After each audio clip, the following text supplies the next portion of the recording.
কুরবানি মাসআলা জেনে সঠিকভাবে আমরা কুরবানি করতে হবে। একটি মাসআলা হলো যে কোনো ব্যক্তি নেশাব পরিমাণ সম্পদের মালিক, কিন্তু তিনি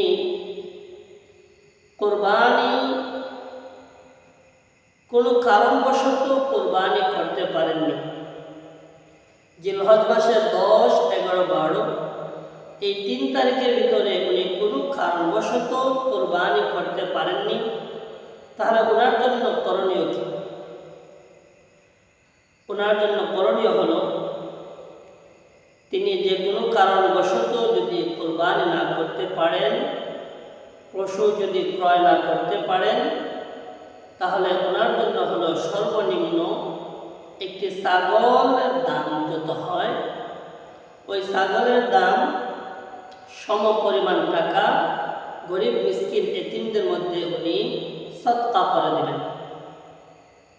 অথবা উনি যদি কুরবানির পশু যদি ক্রয় করে নেন, কিন্তু 10, 11, 12 এই 3 তারিখের ভিতরে উনি কুরবানির পশুটি জবাই যদি না করতে পারেন,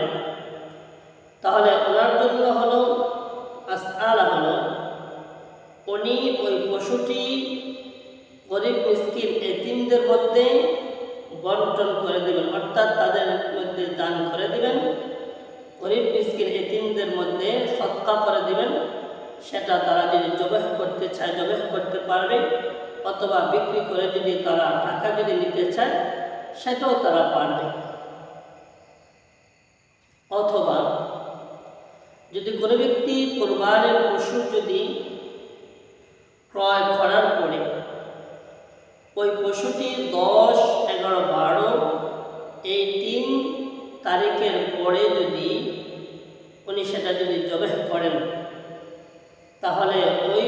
পশু জবাই করার পরে ওই পশুটি যদি 1 লক্ষ টাকা দিয়ে খরিদ করা হয়, তাহলে পশুটি জবাই করার পরে ওই পশুর মাংস বাজারের যে মূল্য আছে মাংস ওই মূল্য ধার্য করতে হবে। ধার্য করে ওজন দিয়ে দেখতে হবে যে 1 লক্ষ টাকা দিয়ে গরু কিনেছেন, আবার ওই মাংস কি 1 লক্ষ টাকা হয়েছে কি না। যদি 1 লক্ষ টাকা দিয়ে গরু কিনেছেন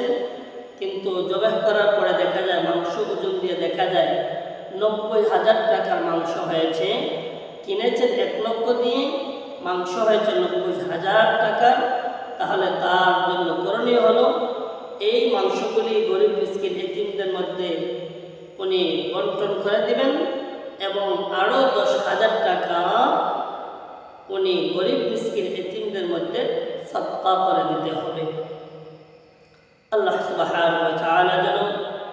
এই মাসআলাগুলো আমাদেরকে বোঝার তৌফিক দান করেন, আমরা যেন মাসআলাগুলো নিজেরও জানি, অপরকে